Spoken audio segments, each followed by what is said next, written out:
Assalomu alaykum azizlar, Maestro Academy'ga xush kelibsiz. Siz bilan navbatdagi qiziqarli mavzumiz bu 6-mavzumiz present continuous. Xo'p, present continuous ingliz tilida 16 ta zamondan biri hisoblanadi va daily conversationsda judayam ko'p ishlatiladi. Xo'p, sizlar bilan buni bugun batafsil o'rganib chiqamiz. Qani, ketdik.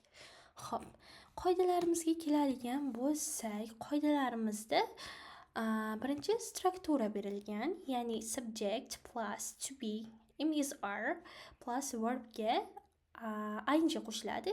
Keyin signal words, ya'ni o'sha kalit so'zlar ishlatiladi. Qani misollar ko'rib chiqamiz. I'm working now. Kalit so'zlar bilan aytadigan bo'lsam, buni kalit so'zlari yozilgan now, right now, at the moment, today, this is, this week, or agar. Xullas, I'm working now. Hozir ishlayapman. She is playing at the moment. Ya'ni ayni damda u o'ynayapti. We are running today. Biz bugun yuguryapmiz. Xullas, o'sha ayni paytda bajarilgan ish harakat uchun ishlatiladi. Bu birinchi qoida. Yana qo'shimchasiga qachon qo'llanishimiz haqida yana qoidachalar mavjud. Bir ko'rib chiqamiz. Birinchisi right now. Hozir aytgandek harakatni ayni gapirayotgan paytda bo'lyapti. Masalan, I'm talking to you now. Men senga hozir gapiryapman. Ham gapiryapti, ham hoziroq o'sha gapirayotganini aytyapti. Ya'ni ayni paytda gapirayotgan ish harakatga kiradi. Bu temporary, ya'ni vaqtinchalik holatlar. He's staying with us this week. Bu hafta biz bilan qolyapti. Keyingi hafta uyiga ketadi. Yes. Keyingi trends, ya'ni o'zgarayotgan dunyo holatlari. The earth is getting warmer. Yer iliqlashib ketyapti. Oldin anaqa Celsius gradus pastroq, ya'ni sovuqroq, salqinroq bo'lgan, u borgan sari iliqlashib ketayotgani bu o'zgarayotgan holat. Bunga ham present continuous ishlatamiz. Keyingi ishlatilishi bu future plans, ya'ni yaqin kelajakdagi 100% aniq rejalar uchun ishlatiladi. Bu o'zi kelajakda plan qilamiz. Masalan, bugun o'tirib planlashtiryapman ertagaliklarimni. Bunda present continuous ishlata olaman. Endi examplelar ko'rib chiqsak, hop. I'm meeting my doctor tomorrow at 10 a.m. Ya'ni ertaga soat 10 da shifokorim bilan uchrashmoqchiman. Ya'ni o'zi bu anaqa qilgan, qabuliga yozilgan, gaplashgan. Xullas, ertaga soat 10 da aniq shu shifokor huzuriga bormoqchi. Agar bir ish-pishi dars-parsi chiqib qolmasa, aniq boradi. 100% bu rejalashtirib turibdi. Keyingi example'imiz we are flying to London next Monday. Ya'ni o'sha biz keyingi dushanba Londonga uchib ketyapmiz. Bu ham 100% rejalashtirilgan, o'zi biletlar olingan, deadline'lar berilgan. Faqat shu aeroportga vaqtida borib, shu uchib ketish, uxlab qolmasa, bu ham 100% xudo xohlasa ketadi. O'shaning uchun bunaqa ish harakatlarga, future planslarga present continuous ishlatilar ekan. Ko'rib chiqdik buni. Xo'p, keyingisi spelling rules, ya'ni o'sha ing qo'shiladi dedik verbga. U qanaqa holatlarda, qaysi verblarga qanaqa holatda qo'shiladi, buni ko'rib chiqamiz. Basic, ya'ni oddiy cooking ing qo'shilyapti, oddiy hol. Agar bilan tugagan fe'llarimizga bilan ikkita unli fe'lda kelishmaganligi uchun mana bu tushib qoladi-da, ing qo'shiladi. Dancing, ya'ni tushadi.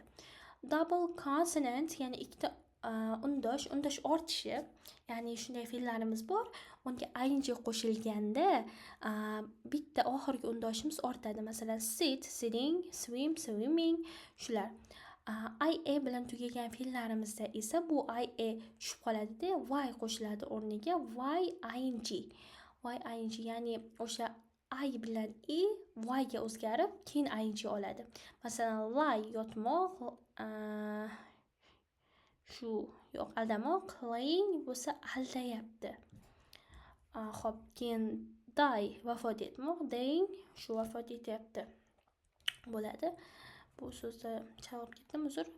Keyin annoying always, masalan, kimnidir bir o'sha yomon odatlari sizni juda ham joningizga tegib ketdi, o'shanda always bilan present continuousni ishlatsangiz bo'ladi. O'zi always bu present simple'ni keyword hisoblanadi, lekin o'sha faqat birovdan nol aytganingizda sen nuqul mana bunaqa qilaverasan-da deb aytayotganingizda o'sha alwaysni present continuous ham ishlatsangiz bo'ladi. Example ko'rib chiqamiz. Biror kishining doim zerikarli odatlari uchun kakni olasizda, you are always losing your keys. O'sha sen nuqul kaltlaringni yo'qotib yurasan, seni deb uyga kira olmaymiz, sen landavursan deb aytmoqchi bo'lsangiz, o'sha demak o'shandan shu joningizga tegib ketgan har kuni kalt yo'qotaverishi sizning do'stingizni masalan, o'shanda always ishlatiladi. Formulasi esa subject is are, bunda are qo'llanibdi, always verb ing. Shunaqa. Keyingi example, he's always complaining about work. U har doim nuqul ishidan noligan. O'sha bitta narsani nima deydi, qoyillatib qo'ymasa ham nuqul noligan demoqchi. O'shanaqa vaziyatda always ishlatar ekansiz. Xo'p. Keyingisi structure, gap tuzilishi. O'sha 3 ta shaklni ko'rib chiqamiz. Masalan, yuqorida direct shakli haqida aytdim. Subject plus is are plus verb ing. She's working remotely today. U bugun masofadan ishlayapti. Keyingi example bu inkor shaklidagi example. They are not watching TV. Ular televizor ko'rishmayapti. Demak, aren't qilsangiz ham bo'ladi, short form qilib. Xullas, keyingisi so'roq shaklida esa are you listening to the podcast? Sen podcast tinglayapsanmi degani. O'sha nima deydi? Mana shu are qanaqa esaladi? Are o'sha subjectdan oldinga chiqariladi. Masalan, you are listening to the podcast bo'lsa, sen podcast tinglayapsan bo'lardi. Agar so'roq yasash uchun are oldinga chiqdi. Shunday qilib critical note ga e'tibor qaratamiz, ya'ni state of verbs bu holat fe'llari.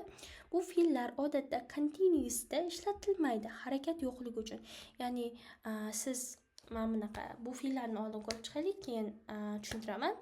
Now bilmoq, want xohlamoq, like yoqtirmoq, love sevmoq, believe ishonmoq, understand tushunmoq, remember eslab qolmoq, forget unutmoq, hate yomon ko'rmoq. Bularni masalan siz bir narsani bilayotganingizda jismonan harakat qilmaysiz, bu holat hisoblanadi. Ona tilida holat fe'llari deb yuritiladi.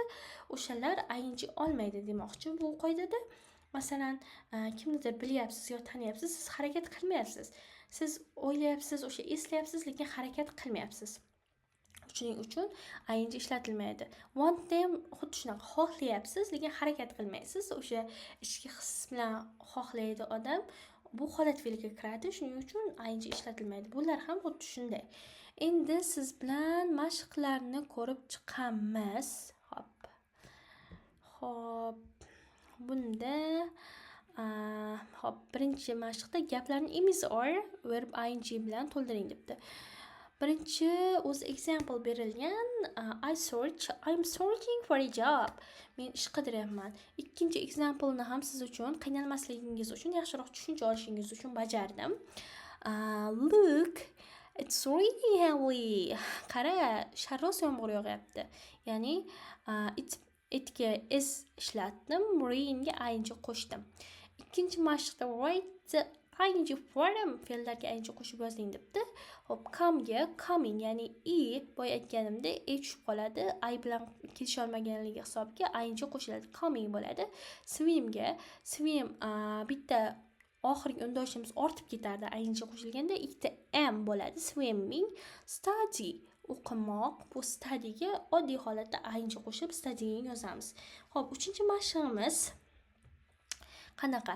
Xo'p, inkor yoki so'roqqa aylantiring debdi. Xo'p, birinchi negative formga o'zi aylantirib qo'yilgan ekan. He's playing tennis debdi, u tennis o'ynayapti. Bu negative formda o'ynamayapti, he's playing tennis debdi. Xo'p, bizda they are eating lunch, ular tushlik yeyishyapti, tushlik qilishyapti. Biz esa tushlik qilishyaptimi deb so'rashimiz kerak. Demak, they ga are oldinga chiqadi. Are they eating lunch? Ular ovqat yeyaptimi, tushlik qilyaptimi deb so'raymiz. 4-chi mashqimiz xatolarni topish va tuzatish ekan. Hop, birinchisida look, the bus is come debdi. O'sha ing bilan verbga emizardan keyin ing qo'shilishi kerak verbga. Hop, bunda o'sha the bus is coming bo'lishi kerak. Xato yozib ketilgan. Hop, ikkinchisi I'm not understanding this lesson. O'sha understand boya harakat fe'li bo'lmagani uchun, holat fe'li bo'lgani uchun unga ing qo'shilmaydi dedik.